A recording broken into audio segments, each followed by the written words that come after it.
Sangeeta Wankhede, convener of this 1 week online STTP. Welcome Dr. Ananya Datta sir, Head of the Department of Chemistry, IIT Mumbai. I also welcome all delegates and my dear participants. Today is third day of this STTP and the topic of this session is Quest for Solid State Organic Emitters. I request all participants please drop your queries in chat box when the session will end. Now I will request Tulankar madam to throw light on brief CV of Datta sir. Madam please. Thank you, madam, so much. A very good morning to all. Before we actually start our day 3 session, let me share a very good news with all of you, and that is a patent has been granted to KDK College of Engineering, Nagpur for phosphorus for high dose dosimetry. This is a great achievement received due to the untiring efforts put in by Dr. Mrs. Sangeeta Wankhede at HOD Physics Department and her team. Her research work has truly paid off. We are proud of her achievement and I congratulate her for bringing laurels to the college. Congratulations, Wankhede madam, once again. And congratulations to KDK College of Engineering. Thank you. Now we move on towards the third day session, and I'm extremely glad today to introduce a very eminent personality, Dr. Ananya Datta, Professor and Head, Department of Chemistry, Indian Institute of Technology, Bombay, Powai, Mumbai. His topic of research interest is ultra-fast processes in molecules and materials. He completed his PhD in 1998 from Jadavpur University and has been associated with IIT Bombay since 2002. He has also been the postdoctoral researcher from 1998 to 2000 in Iowa State University. He was the head at the Center for Research on Nanotechnology and Center for Sophisticated Analytical Instrumental Facility from September 2016 to May 2018. He was the Associate Dean Student Affairs from 2013 to 2015. He is the recipient of several awards.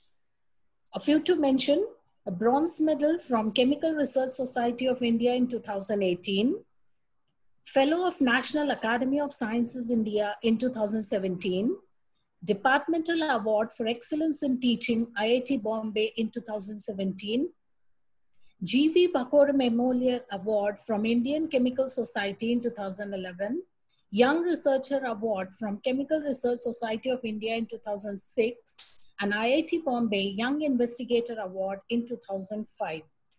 He has also authored 2 books. 14 students have completed PhD under his guidance and 8 students are presently working towards their thesis. He has over 117 publications to his credit in international peer-reviewed journals. So here we have a proficient personality with us today, and he will be speaking on Quest for Solid-State Organic Emitters. So welcome you, sir, and over to you, Dr. Ananya Datta.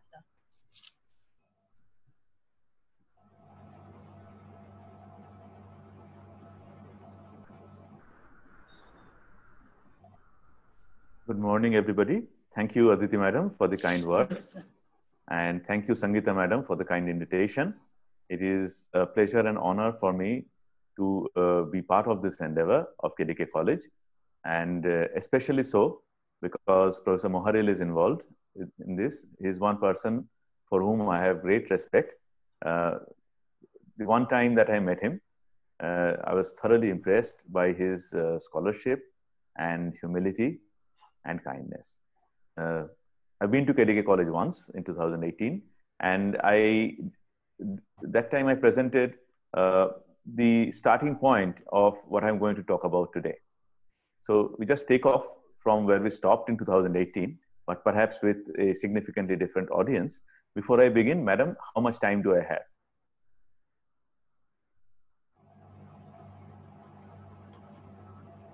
Sir, 1 hour. Okay. After 1 hour, 10 to 15 minutes you can take. After that, we'll No, we'll actually not go up to 1 hour. Okay. Because as Professor Sena Rao has said many times, famously, you should never speak for more than 1 hour because your audience gets bored. No. And more so in a webinar, it is perhaps better to speak for 30 minutes. Yes, so yes. We'll keep it between 30 and 45 minutes and then we can interact. Okay. Yes, yes. So just give me a sec while I share my screen. Okay. Can everybody see my screen? Can everybody see my presentation? Yes. Yes, sir. Yes. Okay. Then with your permission, I'm going to begin. Okay. So we're going to talk about our quest for solid state organic emitters. Now this is a topic.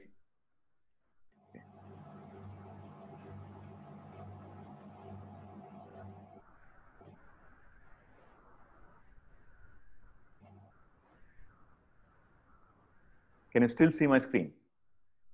Can you see my presentation? Yes. Yes, fine. we can see something.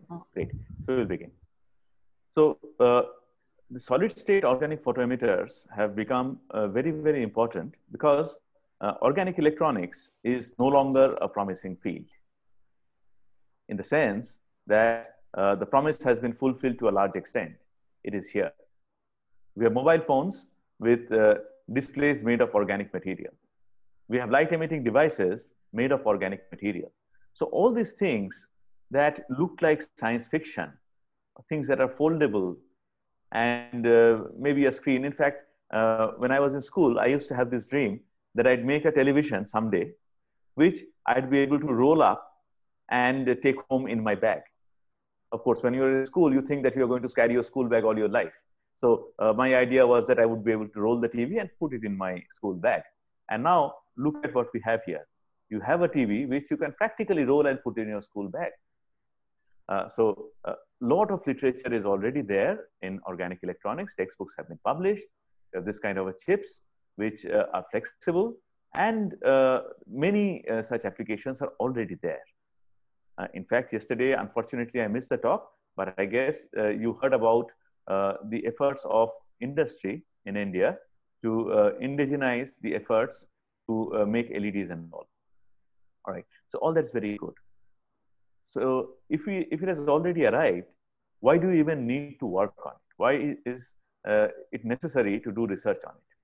Well, it has become even more relevant now because given the current scenario that we are in, we have understood that we should become self-reliant in as many ways as possible. So we have to manufacture things in India. But then the question is, how are you going to manufacture things in India? We started today with a patent. So anything that is in the market is actually patented, and somebody else, most probably in some other country, owns that patent right. So unless we do basic research and come up with new material, new strategy, it is impossible to go to the stage of manufacturing. Manufacturing comes later. First of all, you must have things that are your own. So that is where our contribution lies at a very, very basic level. Now, the thing is this, fluorophores are very well known. And conventional fluorophores have been used to a lot of things. Biologists have been using them for a long time to mark cells and stuff, to detect proteins, to detect metal ions, many applications. Now, one problem that we have with conventional fluorophores like say rhodamine or even pyrene, which is the strongest fluorophore that I know, is that they are highly fluorescent in solutions. But then the moment you try to make solids out of them, then the fluorescence gets quenched. This is called aggregation caused quenching. And there are many mechanisms whereby this ACQ, aggregation caused quenching, is facilitated. When molecules come close together, they can interact. They can form explexes, they can form excimers, and they can do electron transfer, they can do proton transfer, energy transfer. A lot of pathways open up so that a molecule that has been energized by light or by electricity does not have to necessarily emit light to come back to its relaxed low energy ground state. So that is the problem with working with solids or even aggregates of conventional fluorophores. That is why when we talk about applications in solid state organic photoemitters, we have to turn to what are called fluorogenic molecules. Now, conventionally, fluorogenic molecules have a particular connotation. It means that you have to have a chemical reaction whereby a group is cleaved or a group comes in and then fluorescence is onset. But now the definition has expanded, and we're going to say in the next few minutes how it has expanded. But for now, let us just say that fluorogenic molecules are those which by themselves are not very strongly emissive, but they can become emissive upon certain physical or chemical inputs.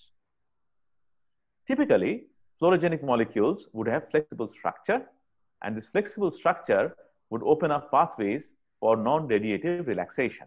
In the next slide, we are going to show you schematics of two such processes. The idea is that if we can stop the motion, if we can hinder the flexibility, then the enhancement would be then the enhancement of emission can be induced. And one way of making a flexible organic structure not so flexible is by making aggregates out of it or crystal out of it, making a solid out of it. That is what opens up the field of aggregation-induced enhancement of emission, which is become a buzzword now. In short, it is called AIEE. We are going to use this abbreviation many times in this presentation. So Tang's group have been the biggest players in this field of AIEE. And in this review published 5 years ago, very nicely, they have shown in this picture here, what kind of pathways are there. First of all, let us think of a molecule like this, which can have rotation. Okay, so look at this one. This is CC single bond. And as we all know, CC single bond, you can have rotation about CC single bond. So what happens is you excite the molecule. It has excess energy from the ground state, and you want it to come down to the ground state by emission of a photon. But then post-excitation, this moiety, this part of the molecule rotates. That requires some energy. That energy is taken out of the energized molecule, and then it comes down to a virtual state. And from virtual state, it cannot emit anymore. It just comes down by giving out the energy which goes into the different modes of the surroundings. It increases entropy or maybe enthalpy of the surroundings. Or if you look at this one, here it's a little more tricky because you see this is a CC double bond. How does a rotation about double bond take place? As we know, it does not take place in the ground state because it's a double bond. It's bond like this. But then if you perform a pi-pi star excitation, then the pi bond vanishes. So what was a double bond now becomes a single bond, and the molecule can rotate as long as it is in the excited state. This phenomenon is called photoisomerization. So from our basic chemistry, we know that cis to trans isomerization is not possible. It is possible if you excite the molecule with an appropriate wavelength, appropriate energy that matches a pi-pi star energy gap. So what Tang has shown here is that you have a molecule which can have active rotation. Upon aggregation, it cannot rotate anymore. It was rotating freely. Now you have many molecules stacked close to each other. So when one tries to rotate, the other is sitting right next to it, so it does not let it. So aggregation would stop this intramolecular rotation. This has also been abbreviated RIR, and this RIR causes this assembly to become highly emissive. Similarly, you can have active vibration. Okay, of course, vibration would take place even at absolute zero. But then, if aggregation takes place, then it is not so easy for the molecules to vibrate on their own. It becomes collective vibration and so on and so forth. Even that gives rise to, well, what he has said, RIV here, aggregation-induced enhancement in emission takes place by these mechanisms. And already lots of applications of these aggregates of molecules that are photoemissive have been worked out. As you see, we're still referring to this 2015 review. Even then, it was demonstrated that one can work out applications of photoemissive aggregates in bioassays, DNA visualization, protein fibrillation, membrane imaging, mitochondria imaging, explosive detection, OLEDs. OLEDs is what we started with, and whatnot. lots of applications are possible. That's why it is such a promising field even now. We'll have reason to refer to this pi-stacked organic emissive solids by Kirschner and co-workers, published in 2017. You can see this photograph here, that at a certain level of doping, you can get strong emission from this pi-stacked organic solids. And this is a crystal, right? You can see an emissive crystal right here. And this is an example of excellent basic research performed in this field by the group of Professor T.P. Radhakrishnan of University of Hyderabad. So what I want to communicate in the slide is that this is really a very, very active field of research all over the world, including India. More recently, applications of these aggregates in biomedicine have gained more and more attention. To start with, it was materials all the way. Mostly people thought of things like OLEDs and all. But applications in biomedicine like cancer theranostics, biomacromolecule sensing, in vitro imaging, in vitro bioimaging, in vitro cell imaging, all these things are having more and more applications using these aggregation-induced enhancement of emission assemblies. Okay. Today, I'm not going to show you our results of in vivo cell imaging because it is a little premature to show it. We want to do the experiment a few more times before we do it. But whoever is interested, I like to refer you to this review published in ACS Applied Biomaterials in 2018. It's a fantastic collection of what all one can do using these molecular assemblies in the field of biomedicine. All right, now, before presenting our results, since we have a large audience here, and I mean, it is very possible that we have a diverse, people from diverse backgrounds. Right now, we have 314 participants in this meeting, which is really impressive. And it makes me happy to see so many people here. But then, just so that we are all on the same page, let me give you a very small executive summary of the technique that we use. So we use steady state and time resolved fluorescence. We use another technique, but we're not going to talk about it today. So these are absorption and fluorescence spectra that I guess will be more or less familiar to most of us here. Now, one thing that you worry about when you do fluorescence spectroscopy is emission quantum yield, fluorescence quantum yield. This is what tells you about strength of emission. So essentially, it is the intensity of emitted light divided by intensity of absorbed light. Let us not go into further. If somebody is interested, I can discuss after the talk. So this is how strong fluorescence is. That is what we learned from quantum yield. The other question is, where does it occur? At what energy does it occur? That is obtained from spectral shifts as a result of different physical and chemical inputs. And spectral shifts gives us very, very rich information about the microenvironment experienced by the fluorophore. Now, this is something that everybody would know. Even the second part, I think, nowadays is quite popular. We do time-resolved fluorescence experiments. To do this, we essentially generate plots of fluorescence intensity versus time. And when I say time, I don't mean seconds and hours or even milliseconds. I mean femtoseconds and nanoseconds, not even microseconds. To do this, without going into the experimental instrumental detail, let me just present the schematics. We excite the molecule at some wavelength that it absorbs, but we excite it with a pulse of light. Pulse means light that goes on for a short while and then remains off for a long time, and then goes on for a short while again after a long time. So a pulse would be something like the flash of a camera or the flash of lightning. So what this burst of light does essentially is that it promotes a lot of molecules to their energized excited states. Okay? In other words, it creates an excited state population instantaneously. Right now, let us live with the term instantaneously because we are considering this pulse to be a delta pulse with zero width. That is not the case, and that has to be taken care of during data analysis, but let's not get into so much of complication. Let us just say for now that it is a burst of light that produces an excited state population instantaneously. Now you energize the molecule, fine.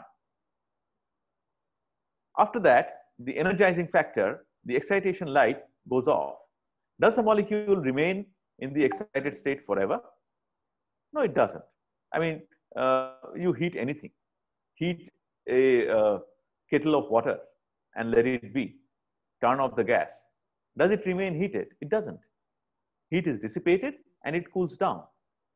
And if it cools down by itself, if you could monitor the temperature of the water in the kettle, most likely you see that it cools off exponentially.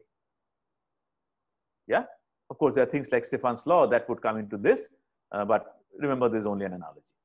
So what we do here is that we monitor fluorescence intensity. Because fluorescence takes place from the excited state. So fluorescence intensity at any given time after excitation is directly proportional to the excited state population. So we measure fluorescence intensity at some wavelength, and we look at its time evolution. In the simplest case scenario, we get an exponential decay. Now, I'm saying exponential decay, and I'm showing you a straight line decay. I'd like to draw your attention to the fact that this is a semi-log plot that I'm presenting here. Y-axis is logarithmic. So if it is really an exponential decay, of course, a semi-log plot would be a straight line. So this is fit to an exponential function. Those who have studied chemical kinetics, even freshman level or high school level chemical kinetics, would recognize this as the integrated rate law of a first order process. Now, it's usually not this simple. You have other competing pathways, you have different kinds of ensembles. So very often you have a non-straight line decay. We'll come to that, but before that, let us just say this. There's a relationship between how strong the emission is, quantum yield, and how long the molecule stays in the excited state. The relationship is quantum yield is equal to a constant multiplied by the lifetime. This constant is called the radiative rate constant. It's the same radiative rate constant as Einstein's A coefficient in Einstein's kinetic treatment of interaction of radiation with matter. Okay, so now see, if we know fluorescence quantum yield and if we know lifetime, then we can actually calculate the radiative rate constant. So looking at this relationship here, the thumb rule that we follow is that if the decay is slow, then lifetime is long and emission intensity is more. If the decay is fast, then the lifetime is small and emission is also less intense. Now, when I said decay is fast, I showed you a decay which is no longer a straight line. That is because that's what usually is the case. You don't really get a single exponential function because of complicating factor. So many times we fit this decay to multi-exponential functions. All right. So this, I thought, without this introduction, people who don't work in this field might not understand what I'm talking about later. So this is what we actually do for a living. And this is how we do it. This instrument is time correlated single photon counting, allows us to measure fluorescence lifetimes in hundreds of picosecond to nanosecond time scale. What you see on the screen, if you look carefully, is an actual fluorescence decay that is being recorded when this photograph was taken. Now, we are not satisfied with hundreds of picosecond. We want to go down to hundreds of femtosecond. That is what we do using what is called femtosecond optical gating or femtosecond fluorescence upconversion setup. And finally, we use another technique where we don't look at fluorescence, but we look at how the color of the sample changes as a function of time with femtosecond resolution. This is femtosecond transient absorption. About a year and 2 months ago, we have installed this Institute Central Facility of Fluorescence Lifetime Imaging and Macroscopy and Fluorescence Correlation Spectroscopy. So here, what we can do is, we can look at the same lifetime, but this time under a microscope. So suppose you want to look at different parts of a cell. Remember, for an optical microscope, a cell is a really huge object. So you want to look at selectively the nucleus or cytoplasm or membrane. What you do is you can conveniently use a microscope, couple it with time correlated single photon counting, and do what is called fluorescence lifetime imaging on microscope. Also, we often use fluorescence lifetime rather than intensity to add what is called pseudo color to our images. That is when we get very beautiful looking images. These are images of some pollen grains. The colors are not actually the color of the grain, but a particular lifetime has been given a particular color. We'll show you our data in this shortly. And before we move on, since we have a lot of people here, let me also say that our instruments are available for anybody and everybody who wants to use it. Of course, after this COVID period gets over. We might not be able to do your sample the day you send it to us, but we'll do it. Please contact us and we'll be happy to help if we can. All these instruments are procured by public money. It is not personal property of anybody, including me. So these are very much available for everybody. This FLIM and FCS, we are setting up a portal where you can actually book the instrument if you want. But before that, in case you want to use any of these instruments, just write me an email and we'll work it out. All right. So using these instruments over the last 18 years, we have been looking at excited state processes in diverse kinds of molecules and materials, cartoons of which are shown here. If I try to explain this, then again 10 minutes will go. So let us go ahead and talk about the topic I want to present today. The first story I want to present is the one that I presented, the first part of which I presented in 2018 in KDK College. That is about Schiff bases. It was started by my ex-student, Tuhin Khan, who obtained his PhD and now is a postdoc in Europe and is being carried on by another student, Shorodip. So Schiff bases are very easy to synthesize. Thousands of people work on Schiff bases actually. And so when we started, the question we had was, is there anything left? I mean, even this molecule, cellophane, that we started with, has been actually explored by many groups, even in India. So what was new in this? That is what we started with. But then we found that there was room for work, and that's what I'm going to present. So the issue here is that this Schiff-based cellophane has a flexible structure. And as we have shown you this figure from Tang's review, you know that anything that has flexible structure can undergo efficient non-radiative relaxation and therefore is not very emissive. So the first thing that we thought, even before going into solid state, is that if we make a complex out of it, then that should bring about rigidification. The question was, does it bring about photoemission? Because the problem is, if you introduce a metal ion and make a complex, you're also introducing a heavy atom, which in itself is going to promote intersystem crossing and therefore might cause to kill the emission as well. So what we have seen is that for almost all the metal ions we have tried, we do not see any enhancement of emission. Free-base cellophane itself is a very, very weakly emissive molecule. You'll see what the quantum yield is like. But what we have seen is that only with zinc and aluminum, we see an enhancement in fluorescence, that too to different extents. These are plots of quantum yield for cellophane, its zinc complex, and its aluminum complex. Please remember, the intensity here is shown in logarithmic scale. So actually, this is much more intense than this, and this blue one for aluminum complex is much more intense than the zinc complex as well. I think I made a mistake at the beginning. This is cellophane, this is for zinc complex, this is for aluminum complex. Sorry about the goof up at the beginning. Aluminum complex is by far the most emissive among the three species. All right. This shows up very nicely if you look at time resolved data. As you see, here y-axis is fluorescence intensity, x-axis is time, and please note the time is in picosecond. So full scale here is about 110 picosecond or so. So free-base cellophane fluorescence decays completely in a matter of say 60 picosecond. Yeah, This is the anion. Let's not worry about it right now. But in 50, 60 picosecond, fluorescence of cellophane is gone. So very short lifetime, not very difficult to understand that that's the reason why quantum yield is less. That's because of this flexible structure. Zinc complex, you see the decay is slower.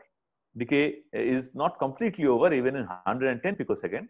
Just look in this region, you see the difference. Okay, and that is what is reflected in the significantly enhanced fluorescence quantum yield also.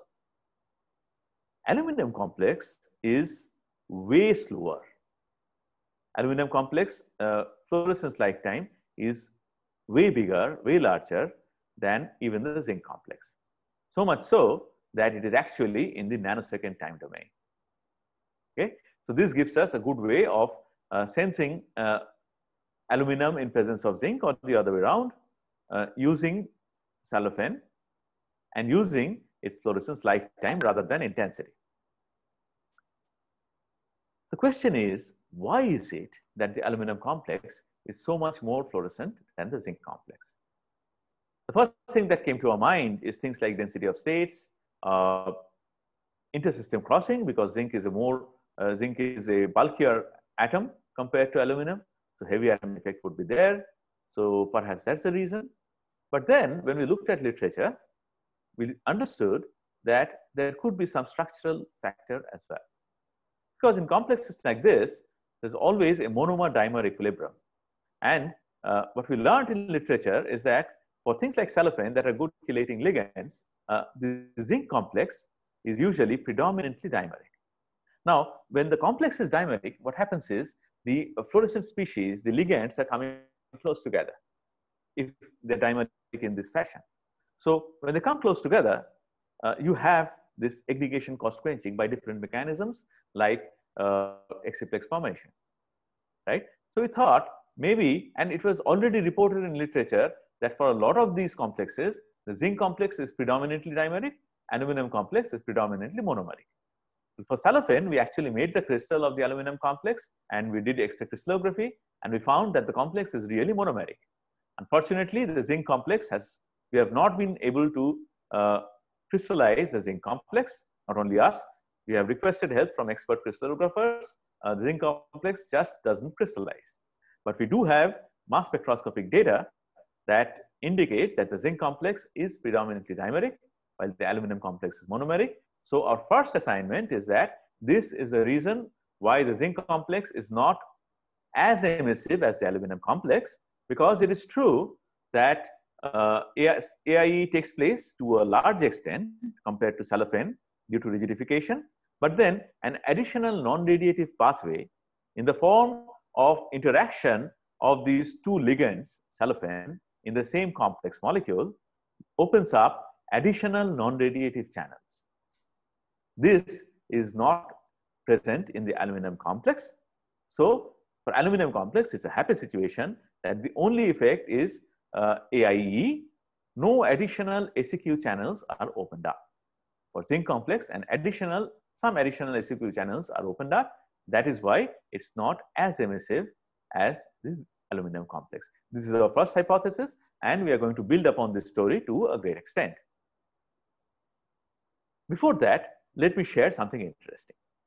See, the whole idea here, the title of this talk is solid state organic emitters. So of course, we have to see what happens in solids. We said that cellophane itself in solution has very feeble emission, very small lifetime. What happens when we make a solid out of it? So I'll just show you two pieces of data for cellophane. In solution, it has ultra fast lifetime. You cannot even see it in this graph. When we make a crystal out of it, it has a nanosecond lifetime. Let us not bother about what happens.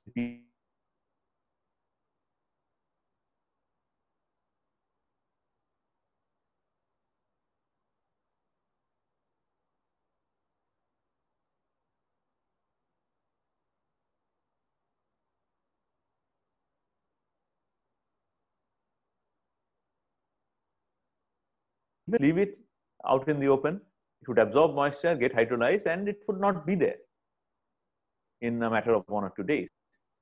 The complexes are much more stable. So we wanted to see whether the aluminum complex, which is already emissive, is it still emissive in the solid state? And here we see, interestingly, in solution, remember, aluminum complex had a nanosecond lifetime. The moment we make a crystal out of it, the lifetime becomes picosecond.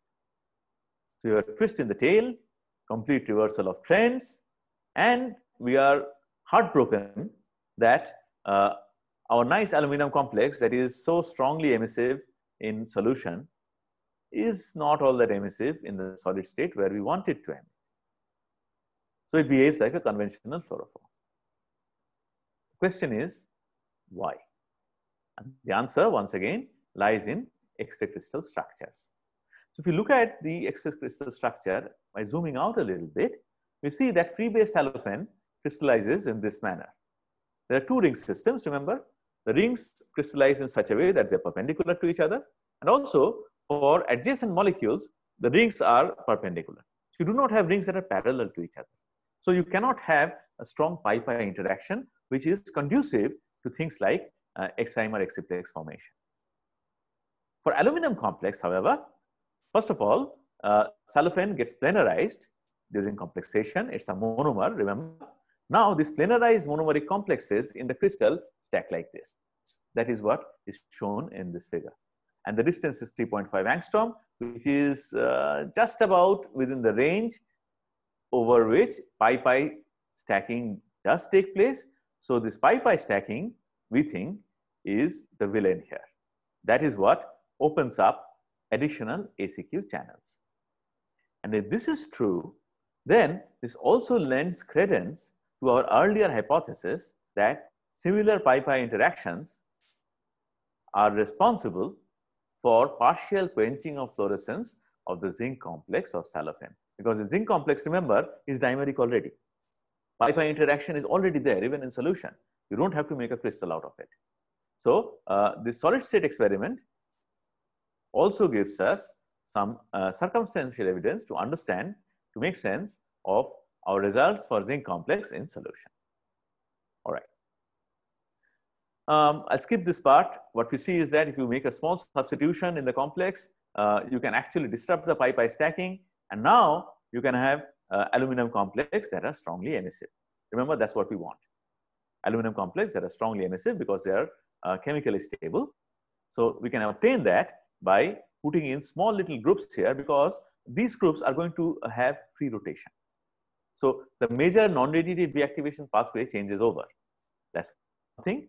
So when you make complexes in solution, you don't see significant increase in fluorescence. But when you crystallize, these methoxy-ethoxy groups cannot rotate so much. So fluorescence enhancement takes place. Besides, you see the pi stacking is gone. The small substitution has disrupted the structure so much that the molecules cannot stack like this anymore for aluminum complexes. They're puckered. Since they're puckered, pi-pi interaction is destroyed. So this additional non-radiative deactivation channel that had come up, that is quenched to a very large extent. Now you have aluminum complexes that emit with nanosecond lifetime in solid state. What is the next step? Of course, the next step should be to go into devices. That is what we are now contemplating. Meanwhile, let us come back to the zinc complexes. Remember, we had said that zinc complexes are not all that emissive because they are pi-stacked dimers, sort of pi-stacked dimers. Okay, so we thought we'll take another molecule whose zinc complex is still dimeric, but not dimeric like this. So I showed you the photograph of Shorodip, the present student. Shorodip did some literature survey and found out that this molecule, which we call Salam-P, crystallizes in this manner. When we use acetate counter ion, then there is no pi-pi stacking. It crystallizes sort of like this. Okay, and we ourselves verified this. We made the we synthesized this molecule, took the acetate salt, and crystallized it. We see that there is no pi-pi stacking. Great. And this is reflected in the fluorescence lifetimes. Now see, for Salam-P, Salam-P by itself has a picosecond lifetime. But now the zinc complex has a lifetime of 5.9 nanosecond. Aluminum complex has a lifetime of 9.6 nanosecond. So from on this scale here, the full scale is not picosecond, it's tens of nanosecond. In this scale, some picosecond decay would look something like this. See how much of increase it has taken place for zinc. Compare it with what had happened for cellophane. You can see that the change is drastic. The moment you destroy pi-pi stacking, you see you get a much more enhancement, a much more significant enhancement in fluorescence lifetime and quantum yield. So pi stacking is the villain in this class of complexes. But then I should also say something else. This may not be a general rule for all kinds of fluorogenic molecules. Because after all, what I've shown you earlier is that in Girchner and co-workers' work, they had actually prepared pi-stacked emissive solids, organic solids. And there are other groups like that of Subi George in Jawaharlal Nehru Center for Advanced Scientific Research who have worked in this field. So it is possible to have pi stacking and emissive solid states in some cases, but not in our case, that's all. Okay, the classes of molecules that we are targeting, there, if you want it to be strongly emissive in solid state, you'd better avoid pi stacking, right? Further, we thought, is it possible to have a monomeric zinc complex? And here, the reason why I'm even showing this is to sensitize the audience to some common problem in doing research. See, here we had this paper from many years ago, 2005, where it said that the same molecule gives you a monomeric zinc complex with ClO4 minus ion. We're very happy. Now we can have zinc monomer. Let's see what happens. So we made the complex, and we got a lifetime that is more or less similar to that of dimeric zinc complex. So looks hunky-dory, right? It's gone from picosecond to 6.3 nanosecond. It's great. But then when we looked at crystal structure, we did not get what was there in the literature. This is what we get. We still have a dimer. It's just that the dimer has a different structure, and there is no question of any pi stacking here. So it seems that when you go from acetate to perchlorate, this is the kind of change it takes place, but the zinc complex is still dimeric. And this is the problem. By the way, we went back and we tried to access the original CIF file from this active crystallographer paper. That file, it says, is corrupted. You cannot open it. So this is the hazard of thinking that whatever is there in literature is gospel truth. It is not. So we must do our own experiments. We must satisfy ourselves that a particular result is really correct. Wrong results, sometimes fraudulent results, do get published, sometimes in good journals. So one needs to be extremely careful in these days before one makes any inference. Okay, one needs to satisfy oneself before doing so. All right, the ongoing work, we thought we'll increase the number of zinc. What happens now? Well, one thing is that the ligands are further apart. So perhaps we'll get more enhanced emission. The other thing is we are introducing a heavy ion. So perhaps there is aggregation cost quenching. Which one wins?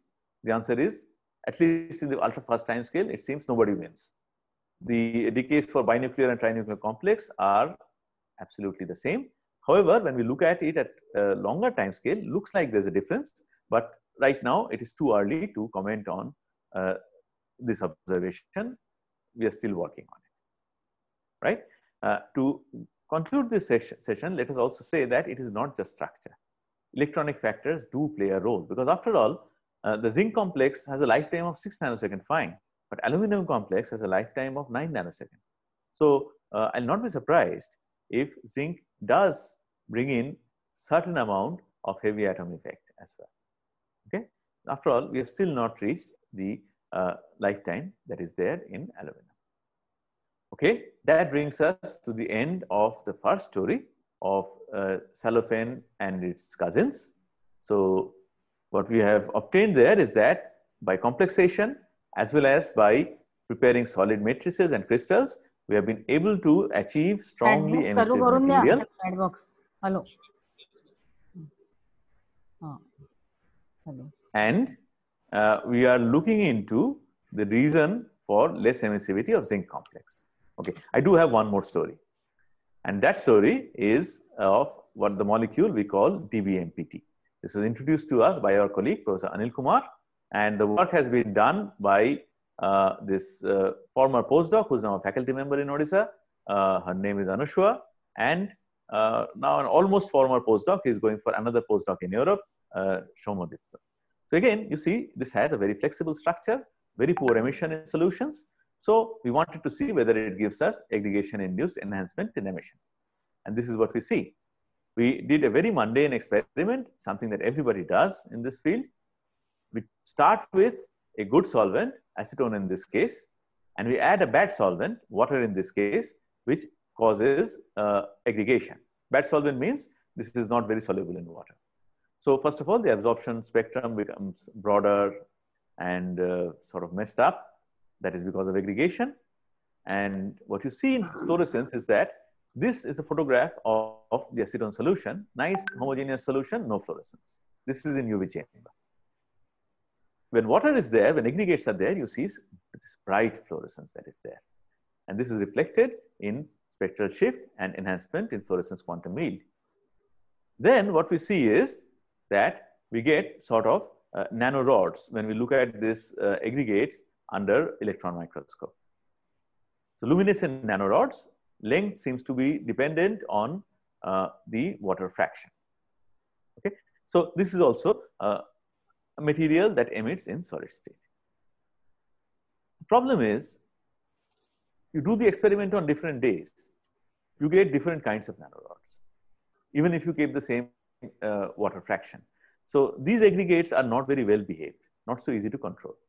So we thought, can we bring in a little more discipline in the system by getting some agent that will aid aggregation? And the first agent we tried is surfactant, Triton X100. As you see that there is there's a large increase in fluorescence quantum yield as well as lifetime. And now we get good looking nanorods. You do the experiment 5 times on 5 different days, your electron microscopy images look the same. Okay, so surfactant really helps us getting better behaved nanorods. And yes, they're fluorescent. They are more strongly fluorescent than self aggregates. You see them not only in FEXM or cryo-TEM, but also under confocal fluorescent microscope. You see, this is a fluorescence microscope image. You can see this fluorescent nanorod very nicely. Okay. Then we did something. This is the new experiment performed very recently. I told you that now we can look at lifetime under microscope. We did that. And what we are plotting is amplitude versus lifetime. You can think roughly concentration of a particular kind of fluorophore against its characteristic lifetime. Okay, so this gives us sort of population distribution, like Maxwell distribution we have studied, velocity in the x-axis and frequency in the y-axis, or concentration population in the y-axis, that kind of a plot. So here, the image on the left, this image is the fluorescence image that you see with your eyes. This is the image that is weighted by lifetime. You can see the lifetime scale here. So this is not true color. Different lifetimes are given different colors here. So this is what you get when you have self aggregates. Lifetime is about 1 nanosecond. And some aggregates are spherical, some aggregates are dot shaped, so on and so forth. Then we add Triton X100. At low concentrations, we have, you can see 2 kinds of colors, isn't it? That means 2 kinds of lifetimes. These are self aggregates. These are surfactant-induced nanorods. And you see it nicely in this distribution plot as well. These are the self aggregates. These are aggregates with surfactants. And as we keep increasing the concentration of surfactant, we get more and more aggregates with surfactants. And this is marked by a shift of the maximum of this distribution towards longer and longer wavelengths. And now, once again, we have relatively narrower, more well-behaved distribution. That is because now you don't have homoaggregates anymore. So using this technique of FLIM, one can very elegantly follow these processes. All right. So One more thing that we did is that we introduced perilene in the system. In fact, we added a gelating agent and we made a solid gel. And we added perilene because the energies are such that you have energy transfer in them. And just look at this photograph, we can get bright white light from this conjugate of surfactant, perilene, and DBMPT. That is what is shown schematically in this figure, which is going to be hopefully one of the covers of this Journal of Physical Chemistry B issue that will come out most likely in the end of August. All right. So this is the story so far. More recently, we have tried something else. We have tried triblock copolymers. Triblock copolymers means you have this hydrophobic moiety in the middle and it is flanked by hydrophilic moieties. We have used two different polymers. One is P123, one is F127. The difference is that for P123, we have short hydrophilic groups. For F127, we have long hydrophilic groups. Okay, hydrophobic group is the same in both the cases. So once again, we get a significant enhancement of emission and increase in fluorescence lifetime. That has now become a pattern. Interestingly, we get something else. With P123, we get these spheres. And if you look at the dimension of the spheres, they are micron-sized, so strongly fluorescent spheres. With F127, we get rods. Once again, micron-sized, but the width is in nanometer. And you see these in cryo-electron microscopy, as well as fluorescence confocal microscopy and lifetime imaging microscopy. This is the lifetime image. Okay. So why is it that in one case we get spheres and in one case we get rods? Until now, the answer is we don't know. What happens when you have only the block copolymers? Because they also form micelles, they actually form spherical micelles of nanometer size.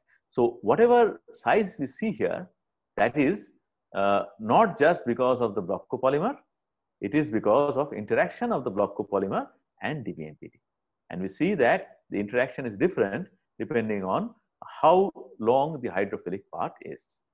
But what exactly is the driving force for forming different shapes? That is something that we don't know as of now. We are trying to collaborate with people who work on molecular dynamic simulations to see whether we can figure out the reason. Okay, and once again, using fluorescence lifetime imaging microscopy, we can nicely follow this process of formation of the aggregates. To conclude, DBMPT has been demonstrated to be a good AIE molecule, and one can potentially produce solid organic material that are strongly fluorescent using DBMPT. That brings us to the end of this presentation. Let me thank all students, postdocs, collaborators, and funding agencies, especially those whose names are marked in blue: Tuhin, Sharmishta, Shoradip, Anushwa, Shommodipto, and our collaborator Anil Kumar. Thank you all for your patience. Thank you, sir. Thank you, sir, for such a wonderful and nice informative session. I hope all participants enjoyed this session and it is fruitful for all participants. Now session is open for discussion, and I hand over the this session discussion session to Dr. Archana Ramteke madam from Department of Chemistry. Now, Archana madam, thank you so please. much, madam. No. Thank you so much, madam. Good afternoon, all of you. I, Dr. Archana Ramteke, now starting with the question answer session. I request all the participants once again to stay connected and take the advantage of complete session. Kindly ask your questions in the chat box. I'm thankful to Dr. Anindya Dutta sir also for sharing such a high-end knowledge with us on solid state organic emitters. Sir, we have the first question. Is it possible to do lifetime for solid samples in your instrument? The answer is yes and no. If you have a film, then the answer is a positive yes. Because if you have transparent film, we have done many such experiments, we know how to do it.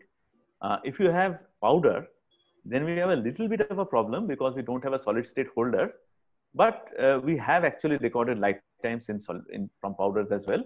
It takes a little bit of manipulation, but we can still do it. Okay.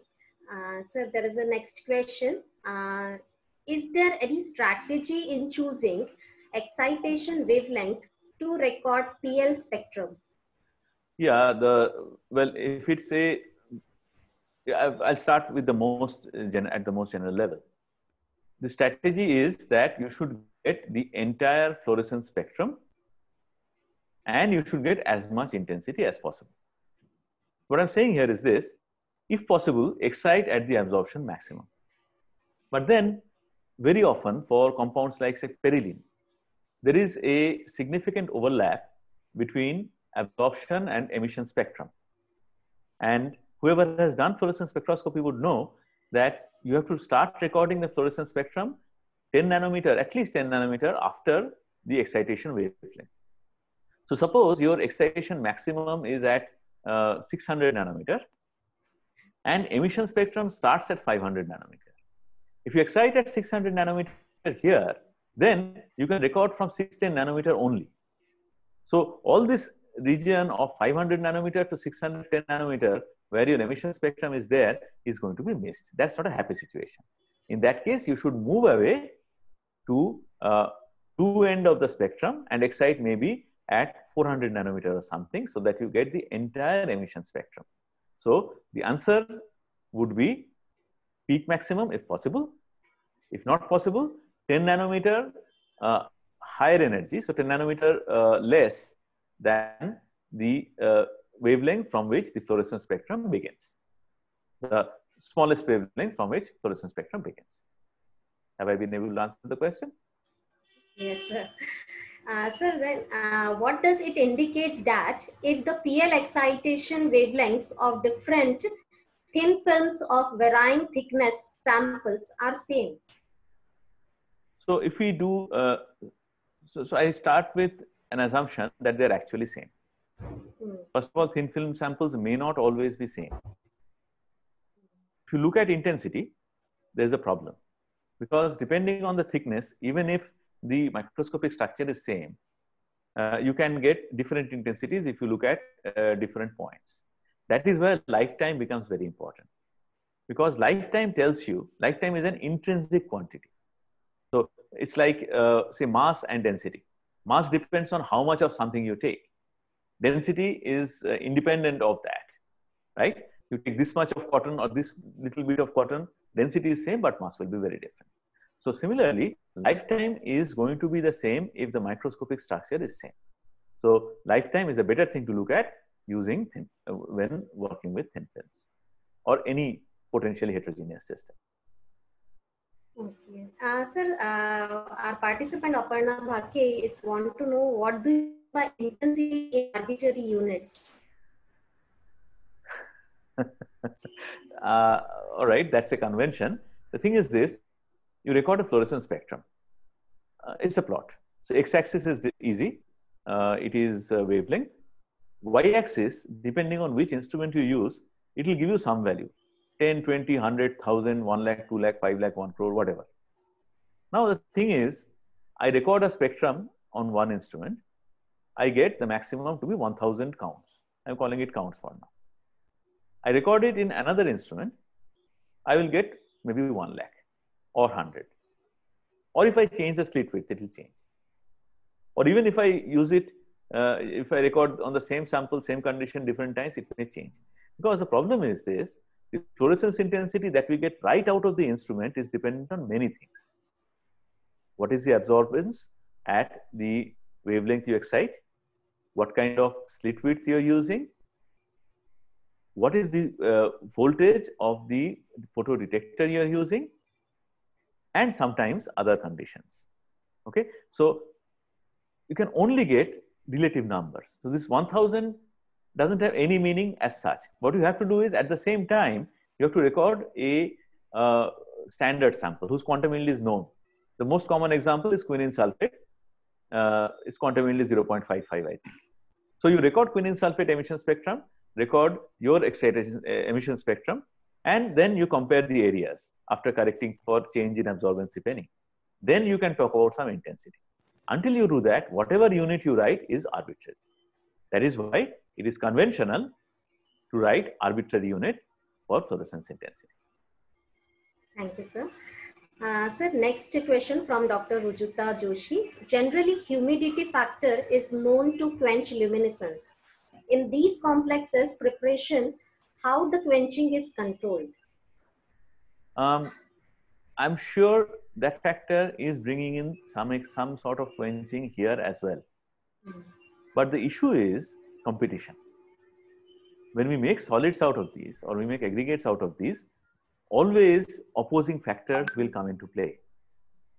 Some will try to quench fluorescence, and some, like rigidification, in our case, will try to increase fluorescence. So in our case, what has happened is that rigidification has won. It is possible that if you choose a molecule in which rigidification doesn't win, you're going to get quenching. See, that is what happens, for example, in the aluminum complex of siloxane. Remember, it's already strongly emissive in solution. The moment you make a solid out of it, fluorescence is quenched. So it is a competition. We can only try and help by bringing factors that will try and increase the fluorescence and give it predominance over other factors that try to quench the fluorescence. Okay, sir. Next question is from Prachiti Lohe. Time resolved fluorescence and pulsed fluorescence, both are same, or is there any difference? I don't know what pulse fluorescence is. So, but I think what you mean is this. See, suppose we excite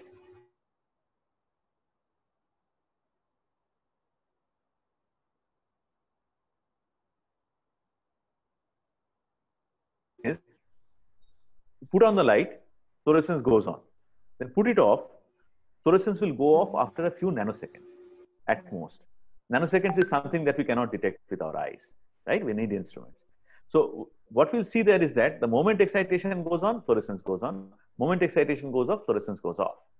Okay, that is what we see. For example, in road signs, if you've gone to a hill station, seen sunset, while coming back it is dark, when this light from headlight falls on these signs, road signs, they glow, right? That is fluorescence. Perhaps that is what you call pulse fluorescence. But time resolved fluorescence that I'm talking about is at a much smaller time scale. Here, the pulse of excitation is of femtosecond or picosecond duration. That is smaller than the lifetime of the fluorescence molecules. And our detectors also can work in that time regime. So we can actually follow the time evolution of decay of fluorescence intensity, and therefore the decay of excited state of the molecule using our instrument. So that is the difference between what I call time resolved fluorescence and what I hope you call pulse fluorescence. Thank you, sir. I hope madam get the answer correctly. Sir, next question from Ima. What are the theoretical methods that can be used to simulate the properties of aggregates? I guess you have to use QMMM methods. So far, we have only done calculations using quantum mechanics, quantum chemical methods using Gaussian, but those are on isolated molecules. The moment you talk about aggregates, the interactions are too many. So pure quantum mechanical calculation becomes extremely difficult. So generally what people do is they try to do quantum mechanical calculation for a single molecule. And then while you go out, when you talk about aggregates, you bring in more classical mechanical.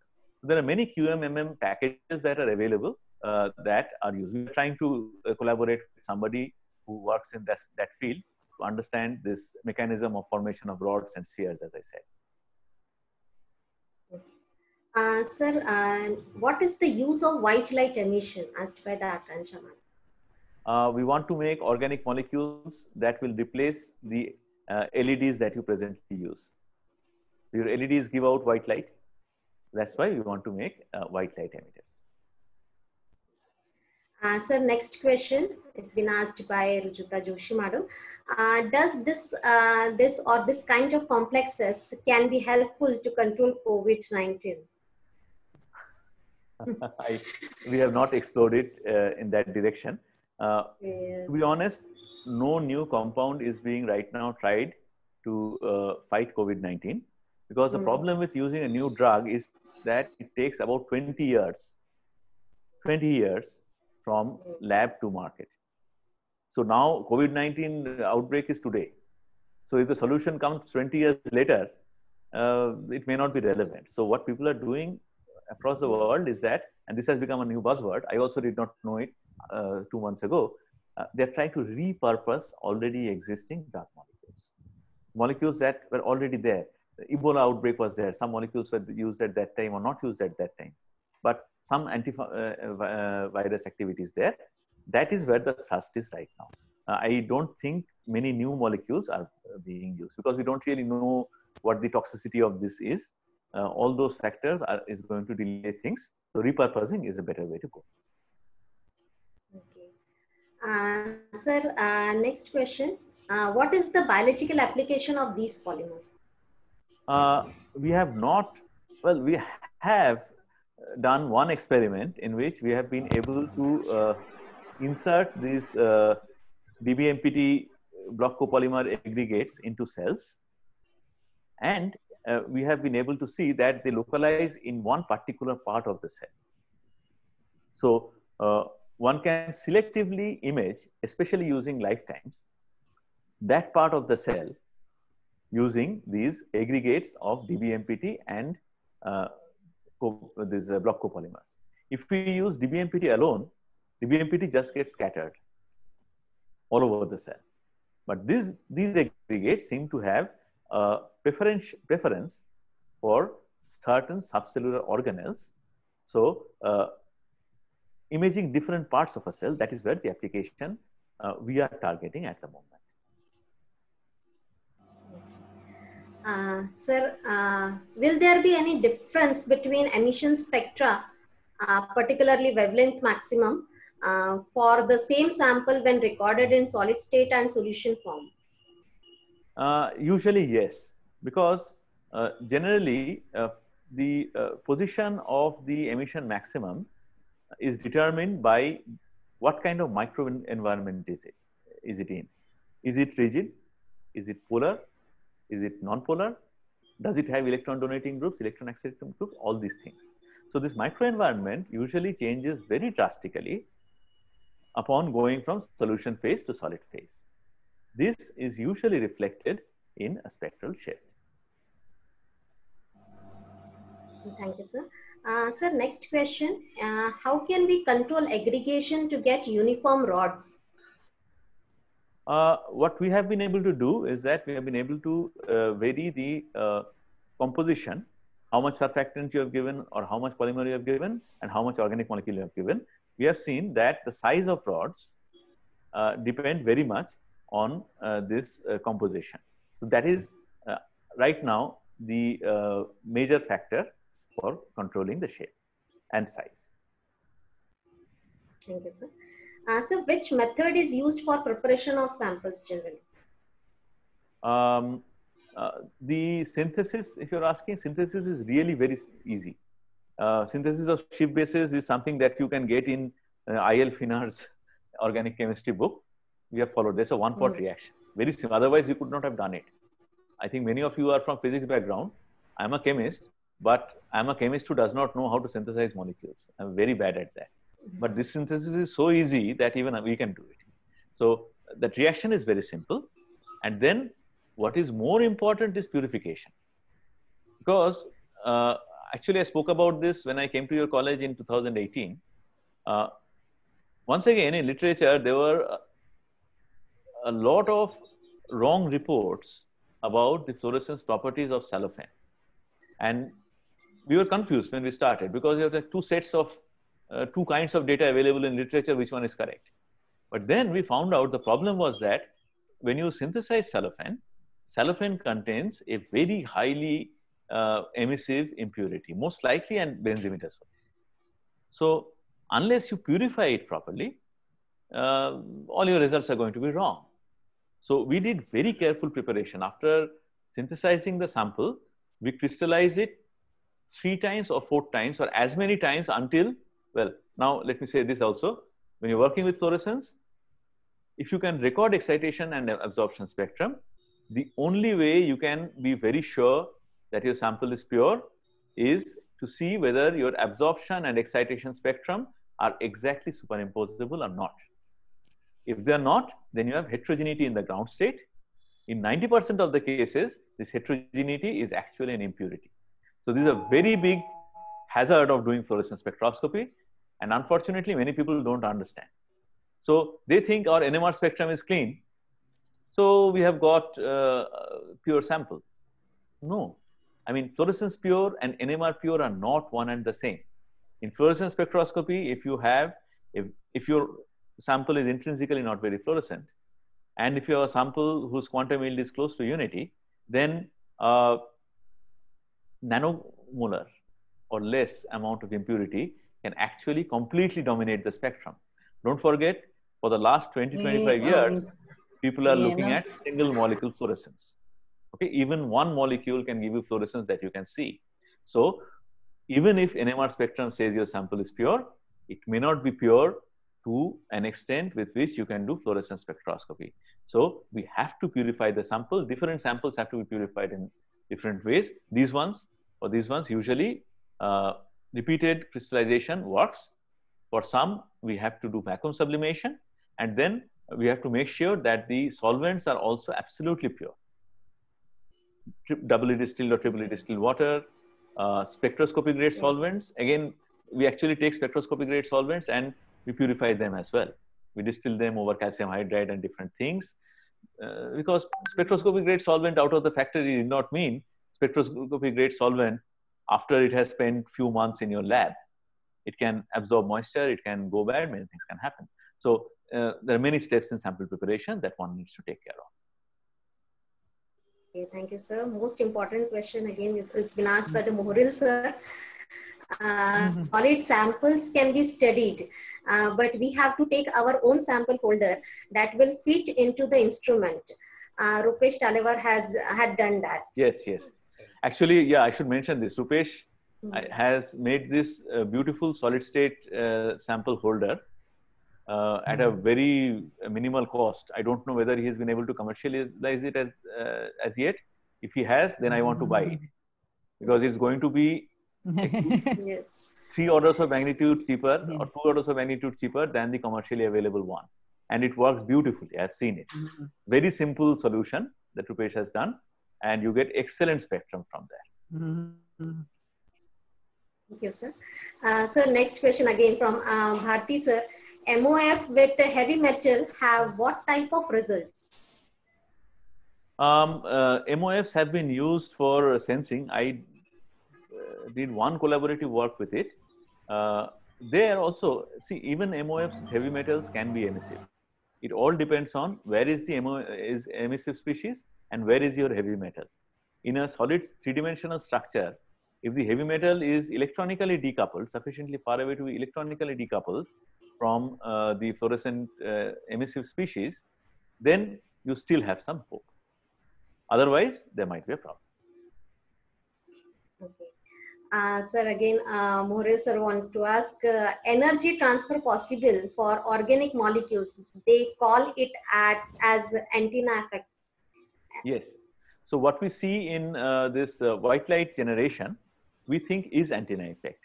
We have perylene, whose emission and absorption of this dBMPT are more or less superimposable.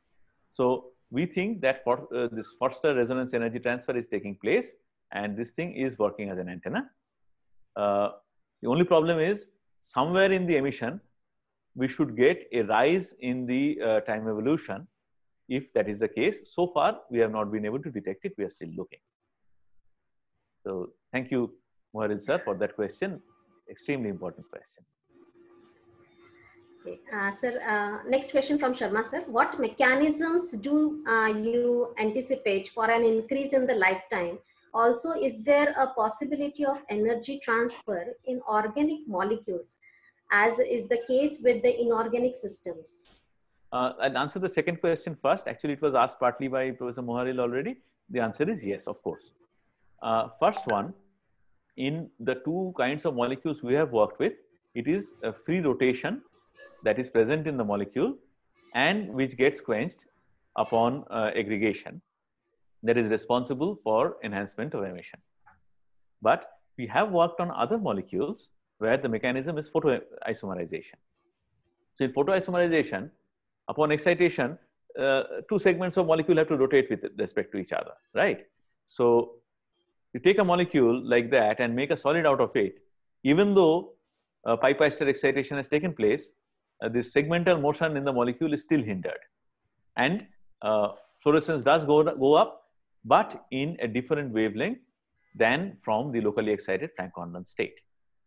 So depending on which molecule you work with, the mechanism is going to be different depending on the molecular structure.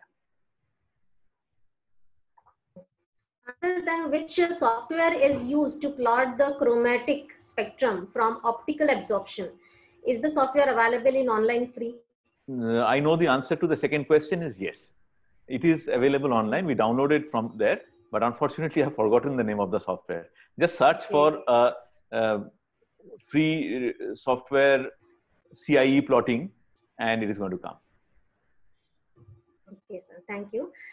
Sir, next question. What is the magnetic susceptibility for such type of material? I don't know. We have not measured it. Okay. Sir, is a monomeric complex only have a greater lifetime? Looks like so far. Well, not really. Monomeric complex does have lifetime, greater lifetime in cellophane. But as I've shown you, even the dimeric zinc complex, not for cellophane, but for Sallumpy, dimeric zinc complexes that are not like this, but like this, where there is no pi-pi stacking, even those complexes have a long lifetime. But corresponding aluminum monomeric complexes have a little longer lifetime than them as well. So that is the answer. Thank you, sir. Sir, we have a next question again. Sir, to know the characteristic emission wavelength, which is better, solution spectrum or solid state? I think you have answered. Again. Solution spectrum. Or solid state spectrum. Yes. See, the thing is this, you have to do it for both. I mean, you want to work in solution, you have to record it in solution. You want to do it in solid state, you have to work in solid state. But one needs to be careful. Fluorescence spectroscopy is actually not as simple as it looks. It is very easy to get wrong results that are absolutely convincing. So I've forgotten which year we published it, 2017 or 2018. We published a paper in Current Science where we discussed how to get a correct emission spectrum from a powder sample. We had shown that something called inner filter effect completely predominates and distorts the emission when you work with powdered samples, unless you are careful. We did solid state dilution using an inert salt, and we showed how the spectrum changed and the actual correct spectrum came out. That's one thing. Second thing is, if your medium is turbid, which holds for solid medium as well, then you can have scattering. So if scattering takes place, then once again, fluorescence spectrum can be distorted. I'm not even talking about intensity. Generally, we think that scattering would kill fluorescence. It's not always correct. If you have a very, very high concentration of scatterer, of course, many of you are from physics background, you know this better than me. Using Mie theory, we can show that forward scattering actually predominates over backward scattering. So apparent intensity can be actually more than what the real intensity is. So intensity can get messed up. I'm not even going there. But even the emission position, the position of the emission maximum can get messed up due to something called inner filter effect. So one needs to correct for inner filter effect. One needs to correct for scattering if it's an turbid medium. That is done by something called Kubelka-Munk method. Even for that, free software is available for download. And I know at least one expert in this field. His name is Professor Nirmalya Ghosh of IISER, Kolkata. If you're working on fluorescence in turbid medium, please make sure that you correct your spectra using the Kubelka-Monk method. Otherwise, we'll get absolutely convincing but not accurate spectrum. Thank you so much, sir. I hope everybody gets satisfied with your answers. Just one sentence written by Sanjeev Moril, sir. Combustion synthesis not for organic, most molecules dissociate below 400 degrees Celsius. Yes, we have not we have done wet synthesis throughout. We have not really done combustion synthesis. Physicists like to do that. We are humble chemists. Okay, thank you so much, sir. Here I will end with the question answer session. I request Aditi madam to please continue with the session. Professor Aditi Tulanikar madam.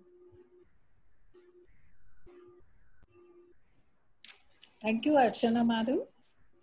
And sir, for such a brilliant session, and also to the participants to be very actively into this session. They had so many queries, and hope sir has satisfied each and every one.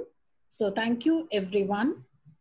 And we will meet again tomorrow at 11:30 a.m. sharp for the 4th day of our STTP session with Dr. S.K. Omanwar sir. Till then, goodbye, stay home, stay safe. Thank you. Thank you. Thank you very much. Thank you. Thank you, sir. Thank you, sir. Okay. Thank you.